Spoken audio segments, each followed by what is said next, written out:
Perpetual Motion podcast where curiosity meets career excellence.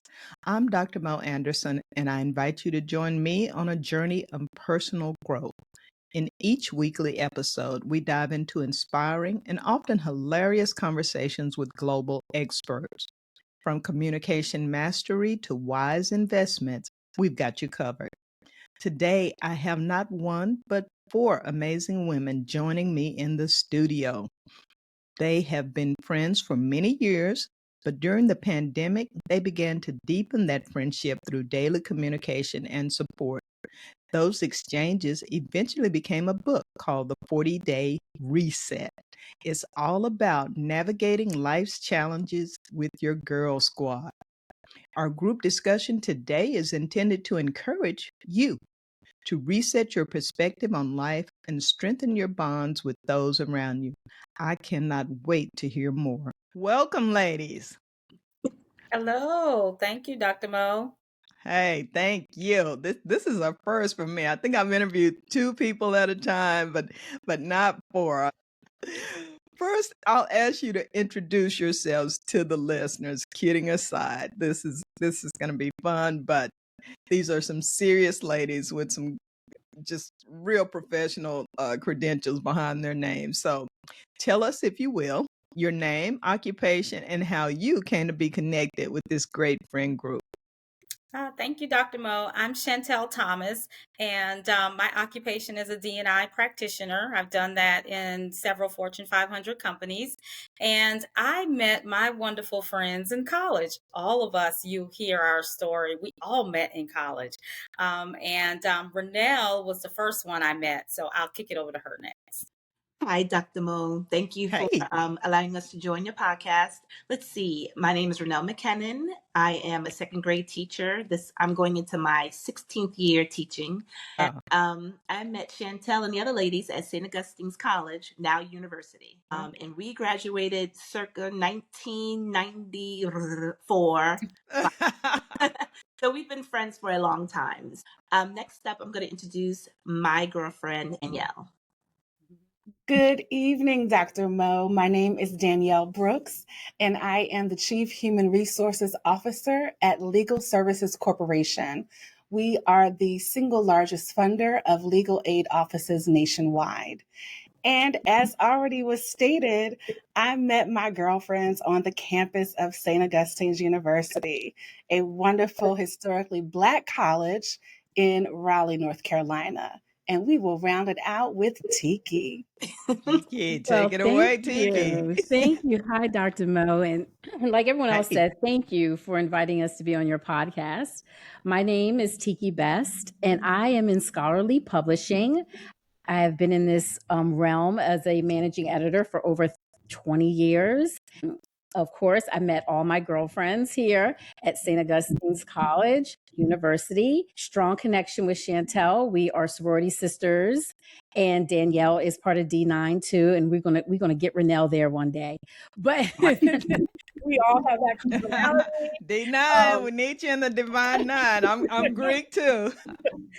But yes, we all met and have fostered our relationships over 30 years. That is a really beautiful thing. I have a few friendships that go back that long, and those are among some of my most, precious possessions, if you will, if you want to characterize a relationship like that, to be nurtured and cherished. The listeners will kill me if I don't ask which Greek letter sorority you're a member of. So Teki and I are a member of the esteemed first and finest Alpha Kappa Alpha Sorority Incorporated. All right. And I am a member of Delta Sigma Theta Sorority Incorporated. All right. And I am a member of Zeta Phi Beta Sorority Incorporated, a third generation member, in fact. My grandmother and my mother are Zeta. So all right, this is beautiful. We just need a Sigma Gamma Rho up in here. Yeah. But this is D9 at its finest. There are so many exceptional people and stories and community service coming out of D9 and HBCUs. So kudos to you all, and thank you for sharing that, because that's an important part of your journey.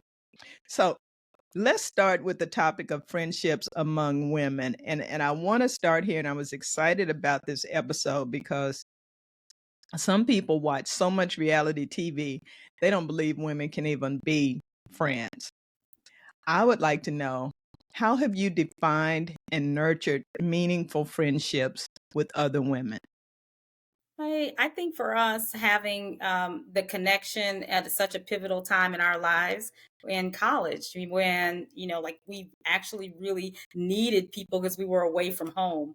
And I think that being the basis of our friendship, almost like webbed us together in a different way. And I'll say Rashima, well, let me see. No, it was Renell and then Danielle that we all met together first.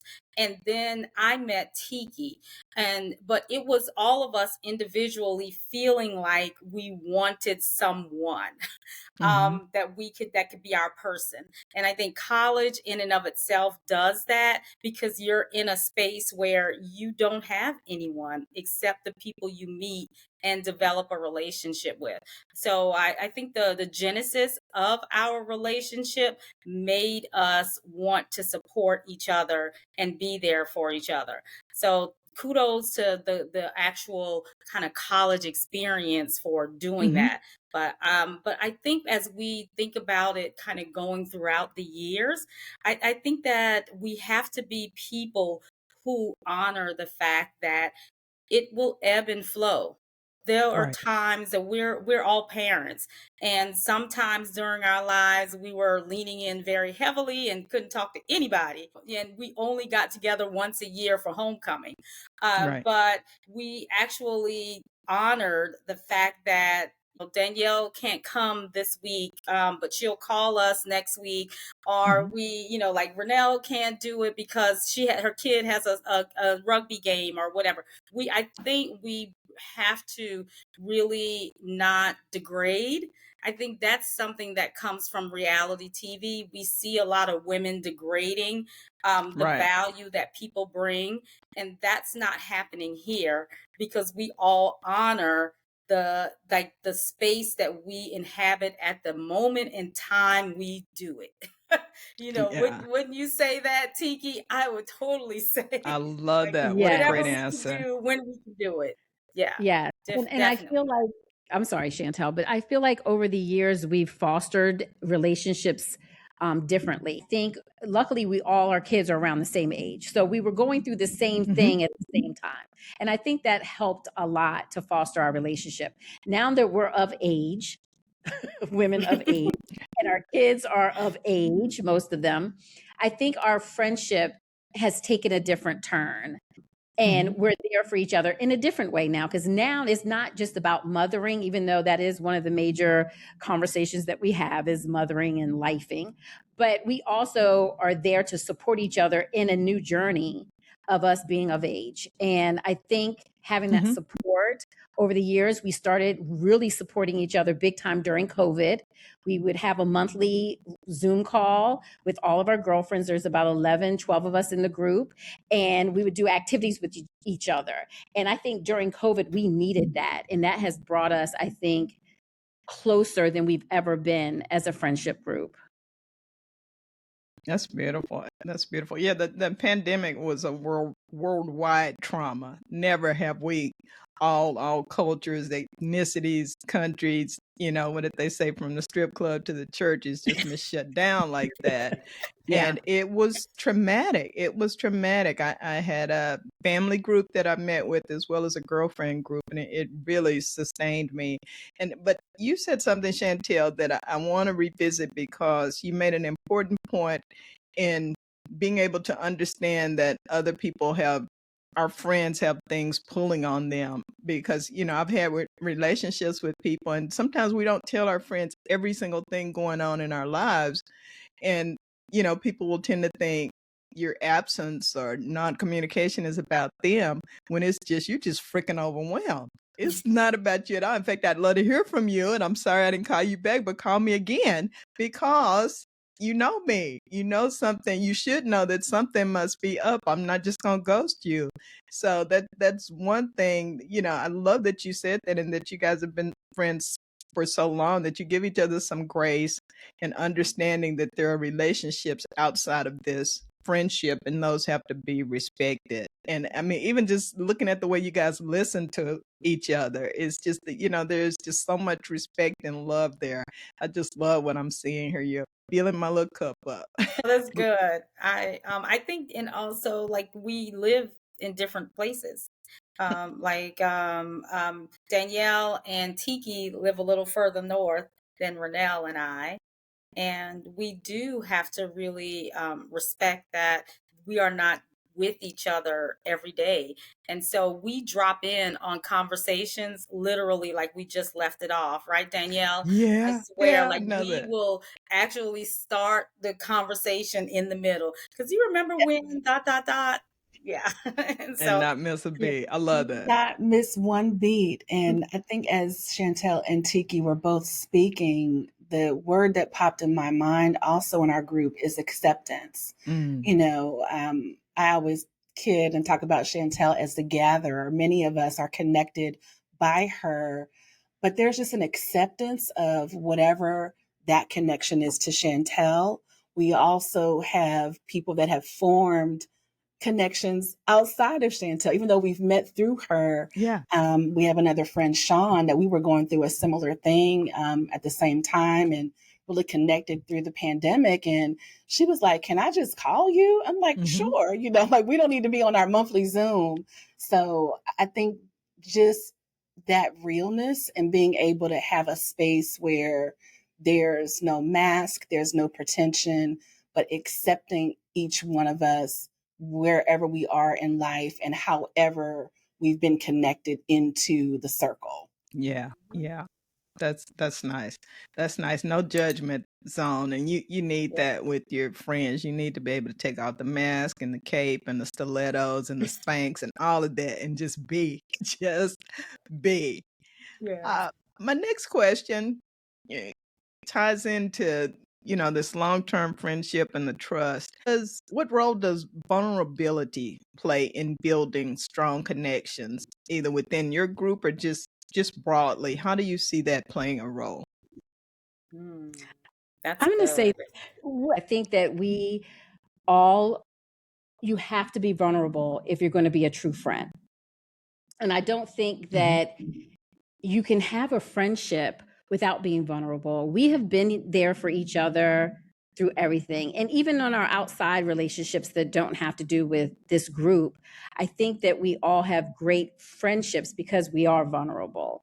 I always say, if you don't learn something new about a friend, most of the time when you talk to them, are they really your friend? Because you're not asking questions, you're not getting to the nitty gritty. Right.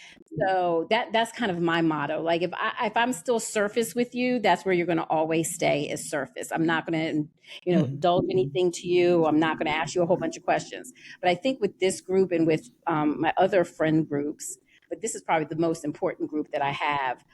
We're there. You can talk about anything, and there, like you said before, there's no judgment, and that helps, because who wants to come and say something to a group, and you're battling with it, and they're all snickering. We just don't have that, and I think that makes it more comfortable. We've all been through something in our group. We've all talked about it openly. We've all supported each other, and it's just a great thing. So I think vulnerability is a big issue to have a friendship. Shantell, you wanted to say something? Does anyone else want to chime in on that? Yeah. Yeah, I was going to kick it over to Renell, because I think when I think about my friendship with her, because it was the first one that kind of started for me, Renell is known in the group for being real direct. Like she just can't help it. She just can't help it. And so she'll just say stuff to you like, "I don't think you should wear that because it does not really accentuate the good stuff that you got going on." Right. So, but it's from a good place, right? It's always not from toxic or mean. It's from a good place. You need that friend. We all need that friend. Yes, you need that friend. And so like I just think that she's just naturally a straight shooter, but you have have to be like inside of a friend group. Like I say, I love the word honor. I write about honor in the book because like you have to be with people who honor like those characteristics about yourself that make you great, and it's essential to the friend group. And so like I think that when she says something to me, I always know it's coming from a good place. But I love that she says it to me, and she says it to all, all of us, where she's known. And I'm not talking about in the catty kind of Real Housewives kind of way. I'm talking about in the, hey girl, you probably shouldn't miss that class because that you missed it last week. She used to tell me this. Yeah. You Just missed frank, it last week, right. and our instructor is not gonna like that. But you have to be able to be vulnerable. You have to be able to receive and know that the things that the people that love you are always trying to level you up. I say this, and I know Renell, right? That it always comes from a good place, and and she's trying to level all of us up. Yeah. But it only works when I know that the person can receive it. So That part. Times outside of this group, I have where Shantell calls where I live the housewives of my town. So I have a separate. For where I live, I have a separate friend group, and certain girls they cannot take the information because they think that I am judging them, and I'm not. Absolutely not. So I may say, maybe you should go to the parent teachers conference with your kid because you know that I'm a second grade teacher, and I love when parents show up. And someone may take it, well, you don't think that I'm being a good parent? No, I just think you should show up for your kid. Right. And don't read into what I just said. Don't read. Just accept that at face value. Right. Right. But I tell my husband, Shantell, we call her Shawnee. Shantell and my husband are my longest relationships, my longest successful relationships. And I honor that, and I think that it works because I'm able to be me, and because it's exhausting being someone else. Yes. And they are able to be themselves because what Shantell is who she is, who she is. She can't be anybody else. She will talk to her. We tell her we have a joke, no new friends, but she'll bring new friends into the group, and it's okay because she's a very good judge of character, and so it works because I'm able to be me, and everybody here is able to be their authentic selves. That's so important. That's so important. I'm that person in my group as well, and I've learned over the years because I burned some bridges accidentally because I grew up in a family of tell it like it is. I don't have time to be sugarcoating and so we're just like that. So you leave home thinking everyone is like that, and then I'm hurting feelings right and left. I'm like, what's wrong with you? It was too tight. You asked me, was it too tight? At some point, I learned to say, okay, are you asking because I'm frank and you have my honest opinion? Do you just want someone to listen to you, or do you want someone to agree with you? In which case, you need to ask your man. Now, which role am I playing right now? I have gotten so much better. I just thank God every day for grace. But that part of letting people be themselves, that is such a good point. Listeners, if you take nothing else away today, you want to be friends with people who accept you as you are and whom you can accept as they are with all their perfect imperfections, because that is the making of a beautiful relationship. I love that. I love that. Great answers, ladies. Will, this is for anyone. Will 1, 2, 3, or 4 of you share a favorite story of friendship growth or transformation within this group? Well, did you give us a SAT question? Just a favorite story, a funny story, and how it helped you bond a little more. I'll rephrase it. Maybe that'll prompt your minds. I didn't warn y'all. I don't just ask the questions that you gave me. I think I'll talk about my friendship with Teki. Okay. Because Teki has a very interesting story about having met or seen me on campus. And so she saw me on campus. She tells the story of having seen me on campus and thought I was not a nice girl. No, wait a She minute. did. Let me And so tell the she story. wait, Let me tell the okay. story. Okay. So Shantell and I are sorority sisters. Beforehand, you go through what you go through and you got to pay your dues. So I'm going to this building and I see this girl that I've never seen on campus before. And St. Augustine's is not big. So you usually know who's on campus. I see this girl and I'm like, Right. who is that? Like, I want to be her friend. Didn't know her from Adam, didn't know that she was going to be in the sorority, didn't know anything. I just saw her and there was just something about her. I was like, I want to be her friend. I want to be her friend. Come to find out that we're online together. We become sorority sisters and she has shielded me the whole time. We've been sorority sisters, but it was just something about her from across the campus that I just saw something in her from the very beginning, not knowing this girl, not knowing anything. And then we just instantly became friends and 30 years later. And I feel like Shantell's friendship with me has helped me because I can kind of be like, whatever. I can take it or leave it. I've always been like that. And Shantell is that person in your ears, like, you really probably should do whatever. And I'm just like, gosh, okay, fine. So she has helped me a lot because she will be that person in my ear and I don't want to hear it. But I have taken her advice. You. That little nudge, yeah. That little nudge. And I've taken her advice over years and it's helped me. And, I'm grateful to her for that. But yeah, that's my story of meeting Shantell. I love that story. And I would say I've met people like that. And I would say it's their, it's their spirit, their energy, something about it that attracts us to each other. And then there are people that I made in my gut just knots up right away, like, no, back up.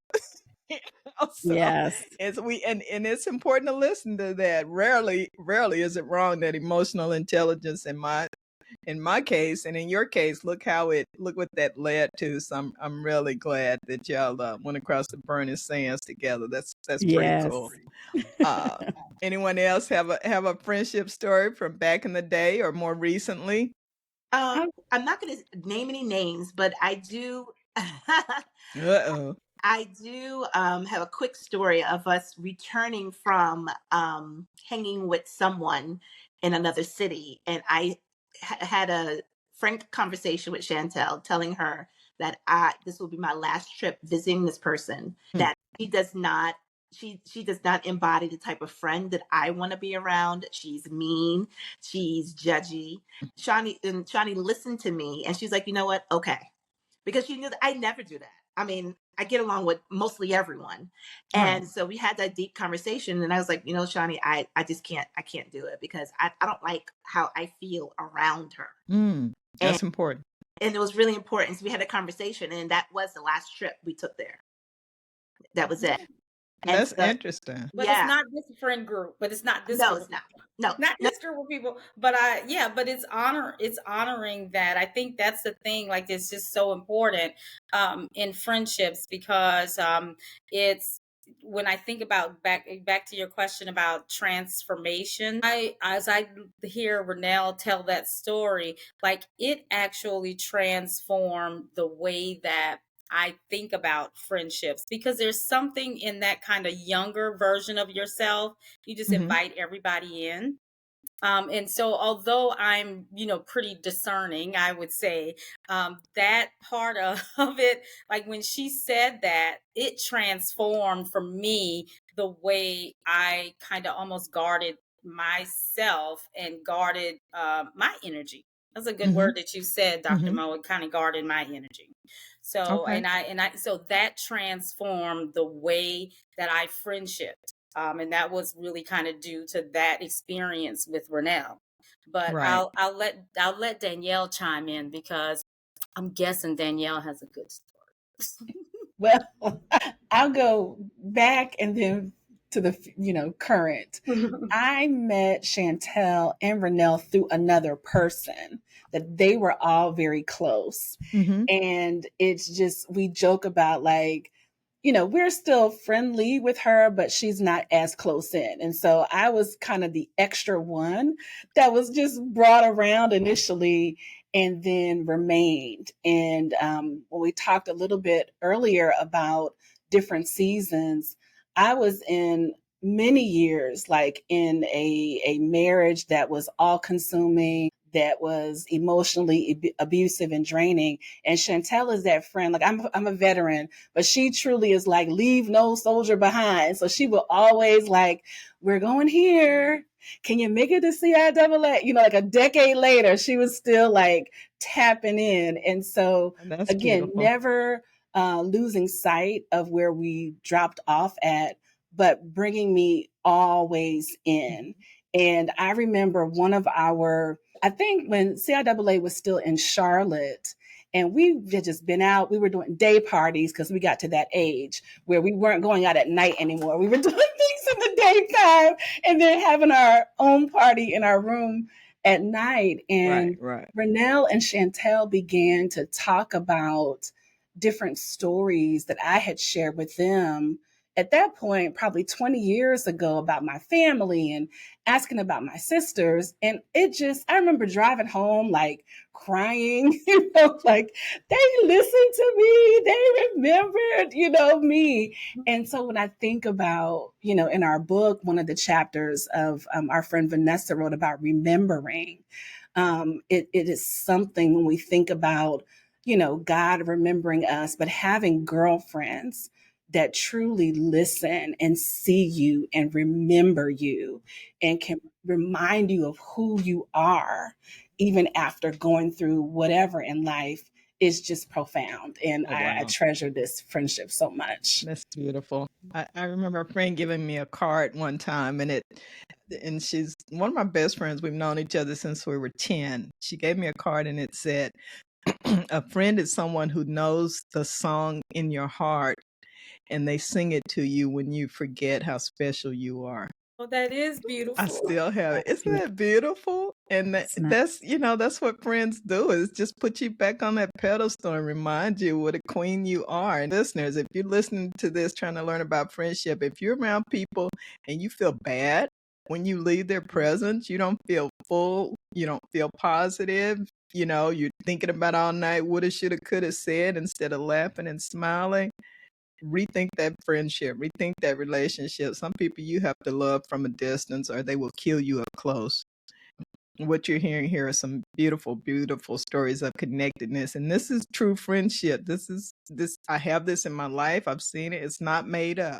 This can really happen. And if it sounds foreign to you, I'm going to say keep looking, because there's a lot of amazing people out there that you can be friends with. Don't feel like you're stuck with your little group. Anyone else want to chime in on that topic, or should I move to the next question? I don't want to leave anybody out because these answers are good. We're just going to go over a little bit today because I'm loving this. Go for it, Dr. Mo. We're good. Okay. We're going to turn to, and we've kind of touched on it already, knitting life's challenges. And I want to know, I'm sure in the amount of time that you've been friends and being sisters and living in America, you have faced some challenges, particularly in the industries that you're in. I want to know if you'll share with us some challenges, not trying to get all of your business, but if you have some challenges that you've worked through together and what lessons you learned from having your friends support you through that challenge. Oh, that's good. I tell you, with the SAT questions, you're so good, Dr. Mo. LSAT, these graduate level. You are so good. You're so good. I think that like we said, that all of us are mothers. And I think that the biggest challenge probably that I felt supported through from my friend group is when my son was diagnosed with a disorder, and it was my friend Renell who diagnosed him. Really? So, yes, she diagnosed him. She was like, I think it's this. You got to take him to the doctor. And I immediately, listening to her, did not overlook it, because it was he was diagnosed with petit mal seizures. And so that's something that it's they also call it absent seizures, in which you literally like blank out for a moment. Right, And I right. was describing it to her, just describing it. Like, he does this sometimes. It's so weird, like that. And she said, my goodness, I think you saying something that another friend of hers it had experienced with her son. And if it had not been for her and the vulnerability and the telling her, and then her the knowing trust. from someone else. So all of that whole situation, going back to being vulnerable, every single part of that had to be a vulnerable moment. I had to be vulnerable and say, my son is having this thing. Her friend had to have been vulnerable and told her story about her son. So without that, and women friends supporting each other, like, I probably would have overlooked my son's condition. And it would have been, over time, had it not caught it at the time that we did, he may have been would have gone into his adulthood. So I say that because that's so significant for me as a mom, where she disrupted a moment in time that could have changed my son's life. And so that for me is by far the biggest, and it is all due to friendship and being vulnerable. Oh, that's beautiful on so many levels that you could share in confidence, because I know how we are about our kids. We all want them to be great and make straight A's and clean up their room and don't put spoons under the bed, but they do what they do. But then she was listening to that degree of detail and willing to share with you her thoughts, because some people, they won't even tell you, even though they have an idea. And a grand mal seizure is very easy to recognize, but that type even gets overlooked by doctors. So, I mean, that was life-changing and such a beautiful, beautiful example of what I'm talking about when you're in the company of good people. And I've even had friends reach out on my behalf to other people trying to help me, with circumstances, whether it was find a specialist or resources or whatever. When you're connected with the right people, they care that much about you. Your worries are a priority. And you're all mothers? We're all mothers. So that you're only as happy as your saddest child. So I need folks listening when I am talking about my kids. Anyone else have a crisis, challenge type of situation that someone in the group helped you through?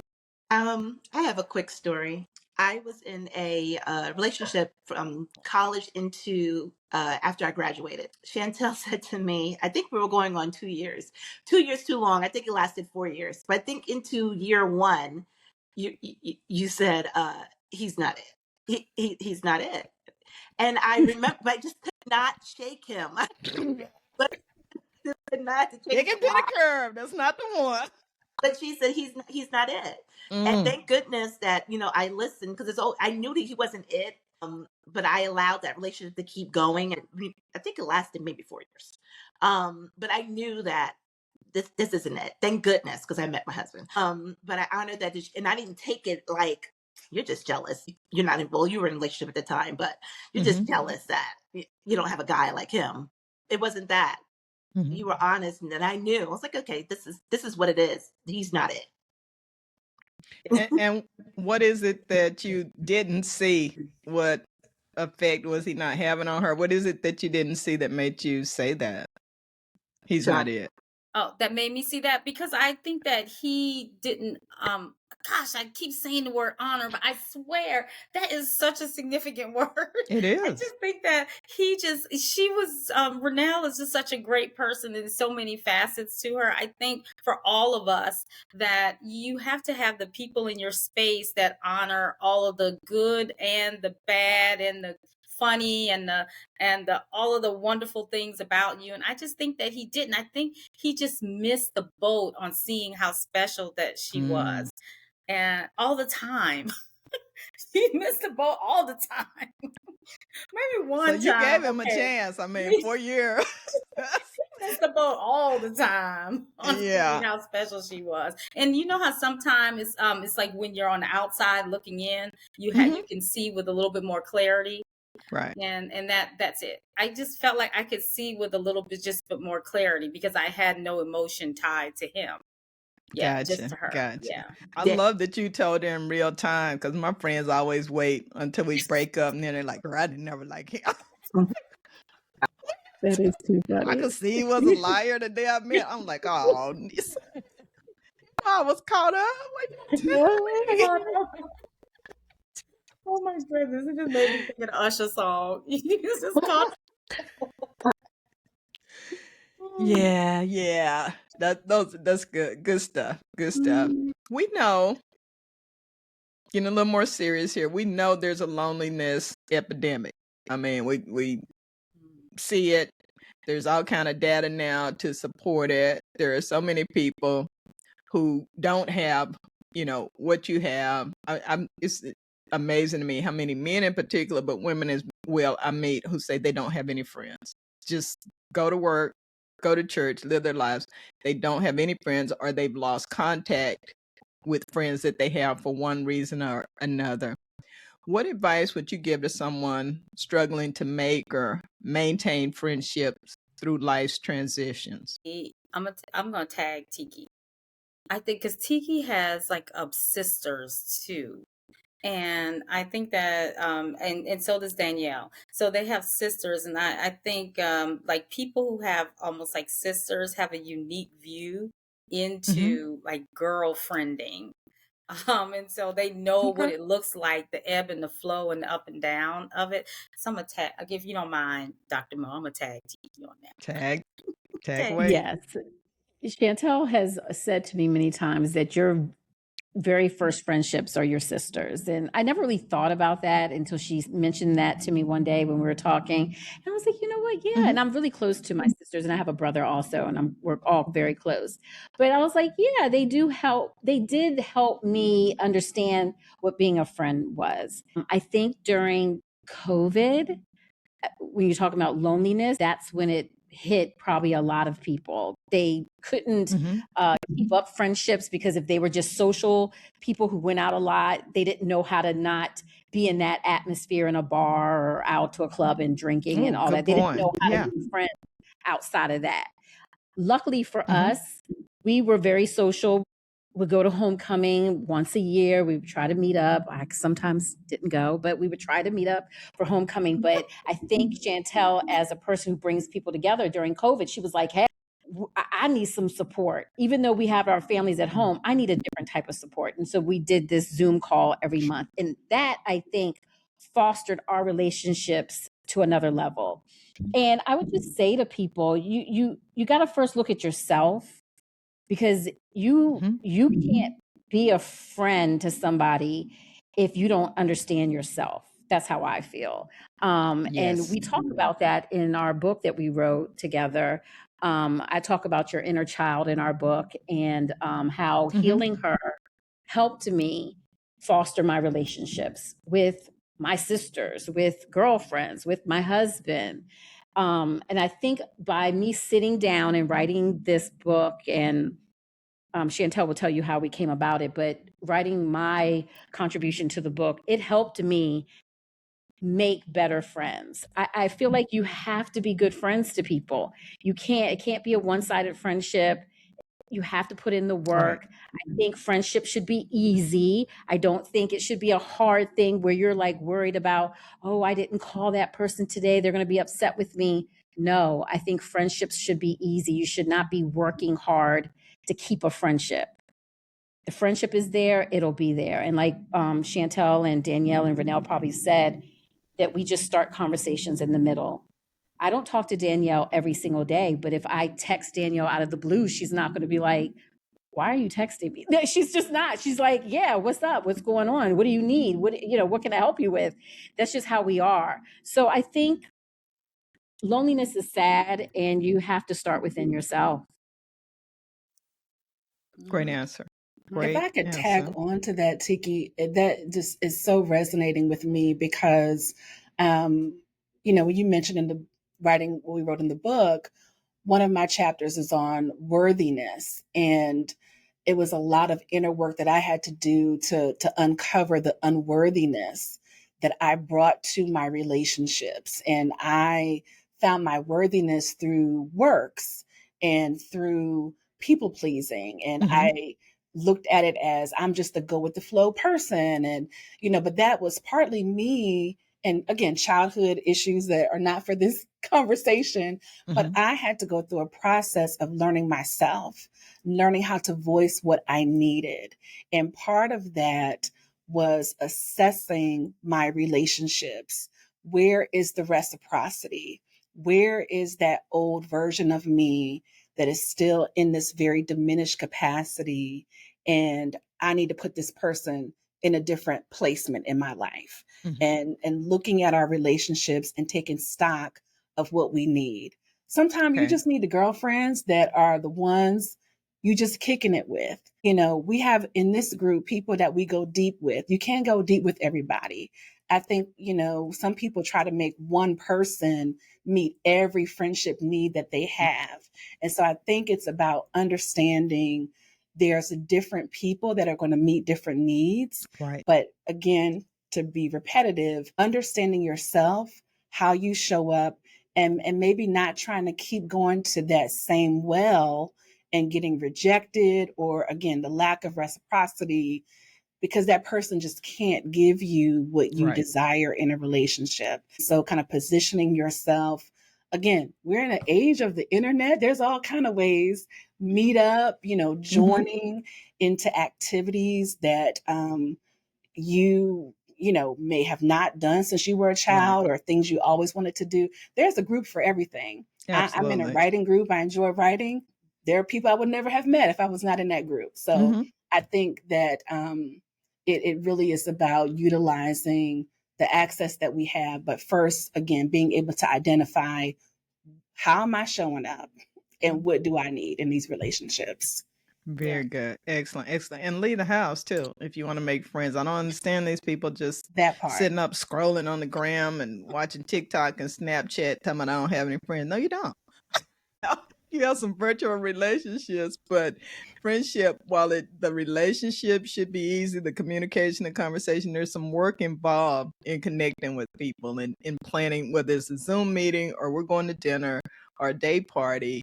That takes some effort. It doesn't just happen, but it is so worth it. I often say, if we would treat our personal relationships like our business relationships, in terms of the accountability and, keeping your word, putting ideas forth, that we would be so much better. But we tend to take those personal relationships for granted and not give them the energy they deserve. However, we have introduced the topic of the book, which was my next question. Great transition. I would like for you guys to talk about the 40-day reset, and I'd like a synopsis of the book, maybe Shantell, and then I'd like each of you to tell me what you hope readers will take away from the book before we go. This is 40-Day Reset, guys. It's a wonderful book available on Amazon, great reviews, and you're going to hear a little bit about it here, but I highly encourage you to download or buy a copy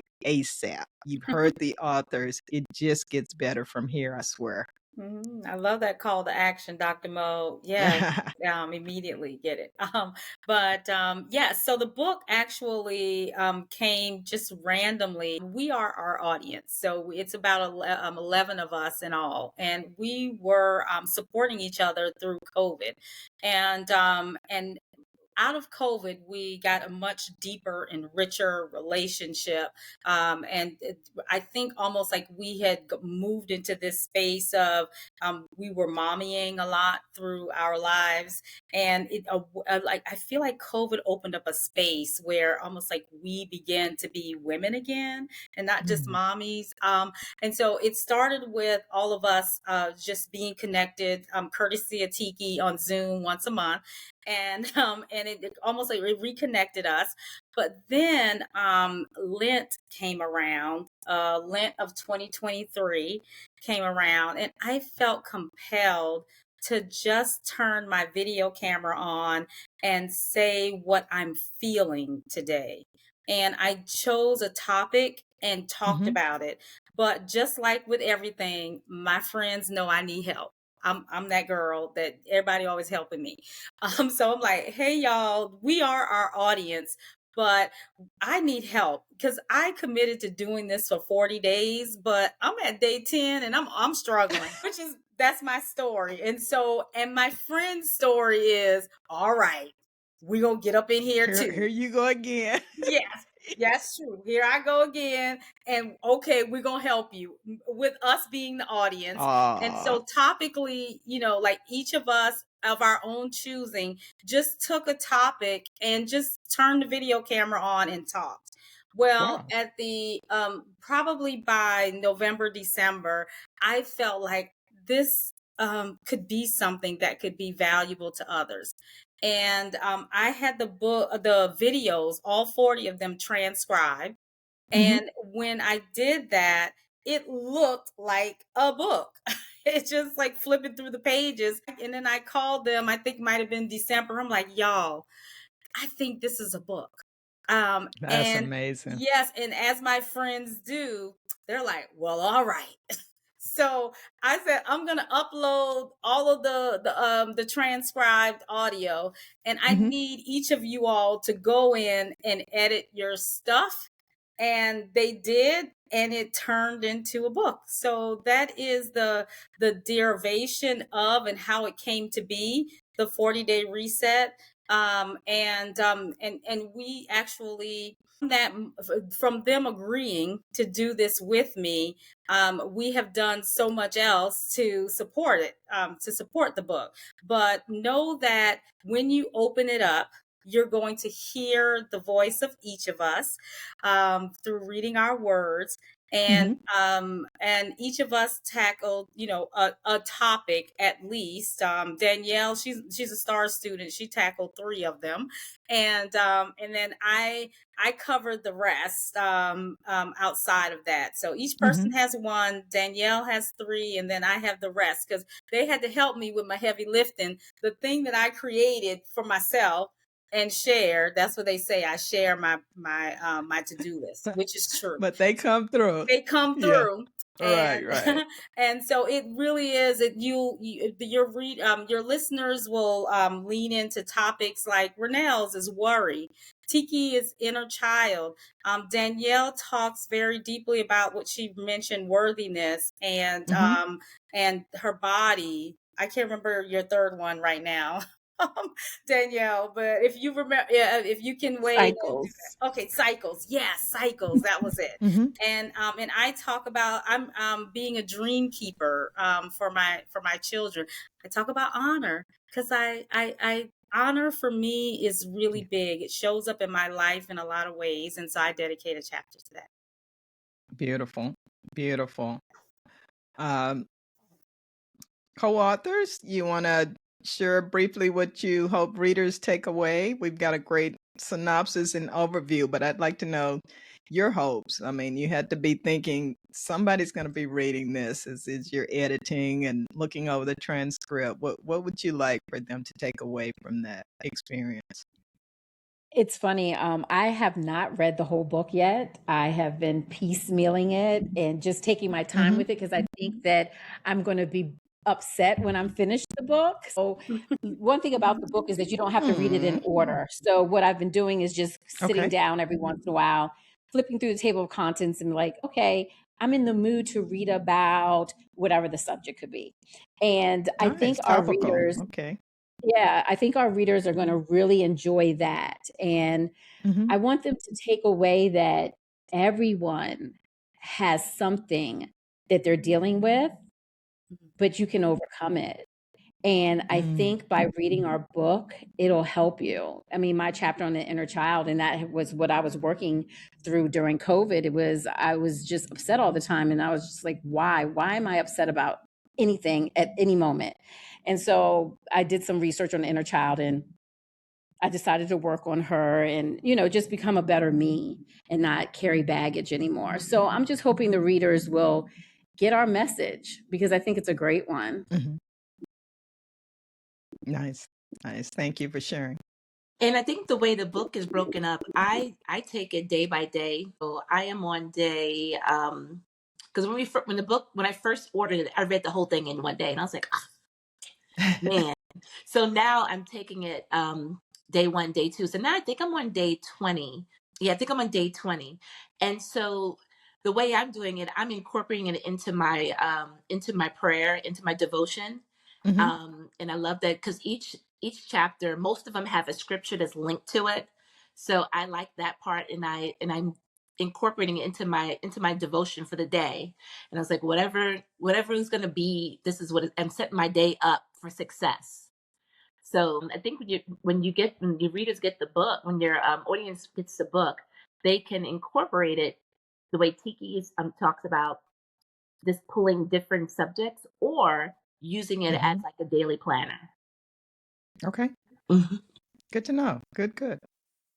Yeah, I echo all that has been said. I mean, I hope any of your listeners who get the book will take away the fact that there is space for all of their emotions and they don't need to be afraid of them. They don't need to compartmentalize, that it's okay to feel your feelings and to use the book as a blueprint to explore and discover the layers within themselves, and that they're encouraged again with hope, with that they're normal, that everything's going to be okay. Mm-hmm. That's what I hope readers take away from the book. Beautiful. We will certainly drop a link to the 40-day reset on Amazon. Is it also available on your website? More Yes. information about it. So, okay, we'll have that in the show notes. Absolutely. And encourage all of our listeners again to get a copy and spread the word about this wonderful book and this wonderful group of friends. I feel like I've been with if the Clark sisters wrote a book, just the literary spirit of it. Twinkie, Dorinda, Maggie Moss Clark. But we receive that. really and truly, Shantell, Renell, Danielle, and Teki, I am so very, very grateful for your time and for this wealth of wisdom that you've shared. And congratulations on your recently released book, 40-Day Reset. And thank you, listeners, for your time and support of this woman-owned indie podcast. Remember to like, subscribe, and share for more like this. Until next time, be safe and be well. Thank you.